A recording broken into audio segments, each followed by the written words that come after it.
सो cooperative process होती हैं जो एक दूसरे से कुछ ना कुछ शेयर करती हैं।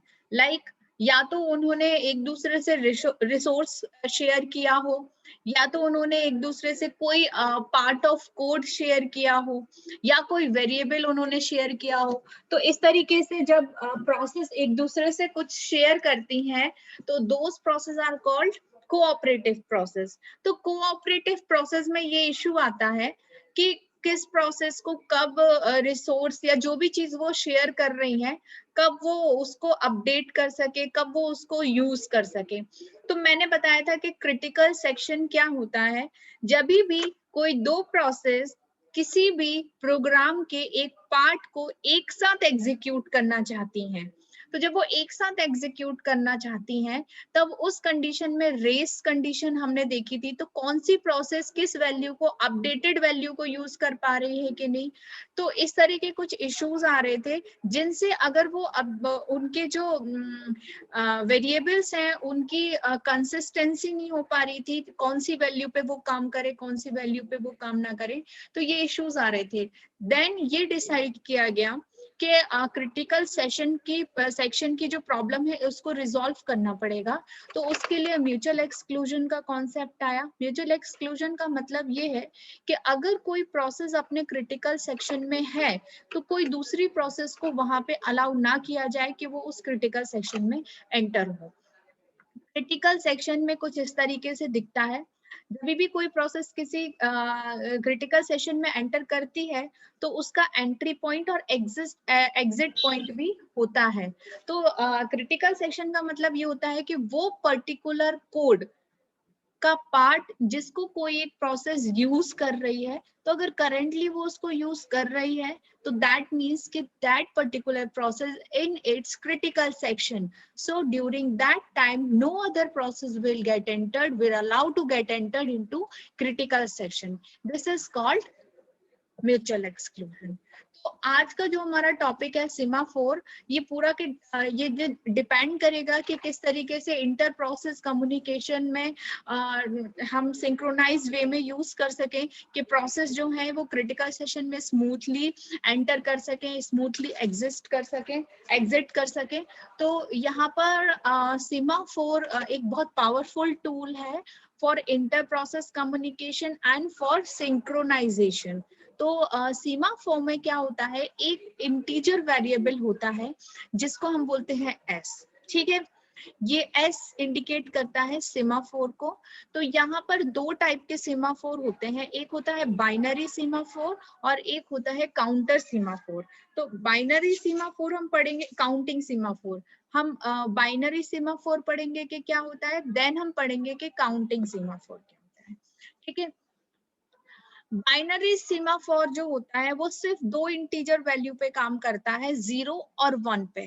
0 और 1 पे किस तरीके से काम करता है ये मैं आपको बताती हूँ। बाइनरी सीमाफोर सिर्फ दो वैल्यू पे काम करेगा, 0 और 1 पे।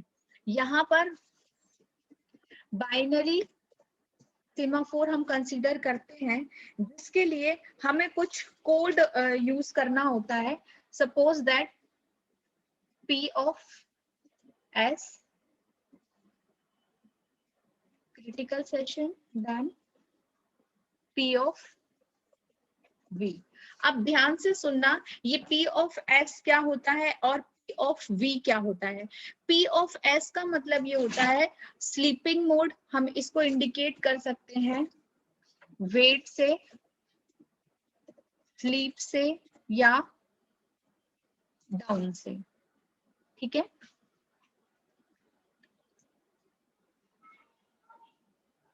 और वहीं पर हम P of V की बात करें तो ये सिग्नल है, इसको हम इंडिकेट कर सकते हैं वेकअप सिग्नल से, या इसको हम बोल सकते हैं अप सिग्नल।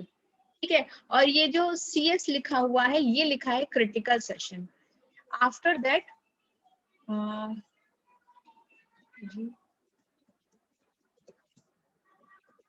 अब यहाँ पे ध्यान से ये समझने वाली बात ये है, अगर कोई भी प्रोसेस क्रिटिकल सेशन में एंटर करता है तो उसके पास अपना एक एंट्री पॉइंट है और एग्जिट पॉइंट है।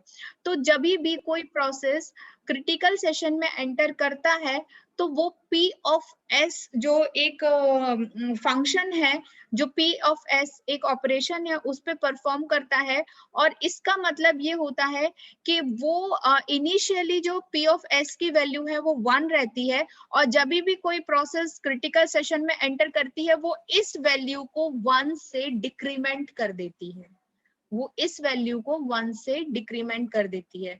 अब मैं इसका एक कोड लिख के दिखा देती हूँ आपको।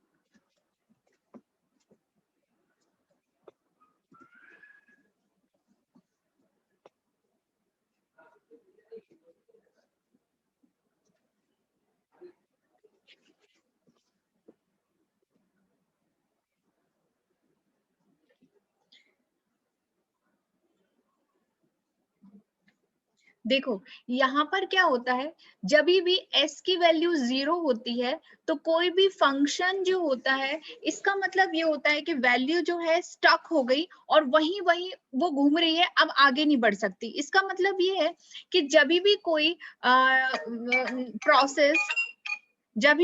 प्रोसेस अपने क्रिटिकल सेक्शन में एंटर करेगी तो इनिशियली उसको s की वैल्यू कुछ ना कुछ मिलेगी। मतलब उसको s की वैल्यू जो है, सपोज दैट कि इनिशियली उसको देखना है कि वो s की वैल्यू अवेलेबल उसके पास है 1। अगर s की वैल्यू उसके पास 1 है